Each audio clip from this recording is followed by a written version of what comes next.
आता काही लोकांचं म्हणणं आहे सीताफळाचं सीझन चालू आहे, सीताफळं खाऊन घ्या. अरे बाबा तसं काही राहिलं नाही आता. सीझन गिझन काही नाही त्याचं. 12 महिने मंडीमध्ये सीताफळं भेटतील तुम्हाला, आंबे भेटतील, जेनी ते भेटन. कलियुग आहे भाऊ ये. अरे कावा काही उपलब्ध आहे आता. हे पहा आता, हे पहा काय आता हे बोरं आहे. हे पहा पिवळे धमक बोरं.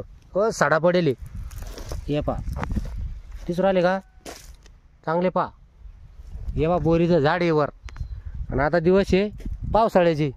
हे पळा हिरवगार आहे आणि बोरीचा साडा पडेल. त्याच्यामुळं असं काही राहिलं नाही आता. आता यो कलियुग आहे.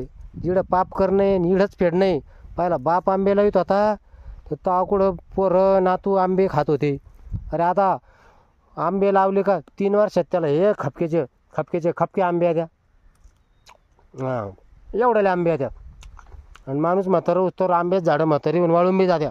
त्याच्यामुळं आता तसं काही नाही. सीझन गिझन काही नाही. सगळं हायब्रेड निघलं. माणसं हायब्रेड झाले, डुप्लिकेट झाले सगळे. काय आहे पहा नाही तर पावसाळा असून काय साडा पडेल बोरायचा. अरे पिवळे धमक बोर आहे ना. या ना खायला या ना. हे भाव हां असली माली असली एकदम नंबर 1 टेस्ट. गावरान माली पण येऊ तुम्हाला वाटतं नाही हायब्रेड आहे. हायब्रेड नाही आहे. गावरान झाडी आहे बांधावरी. तरी धन्यवाद मित्रांनो.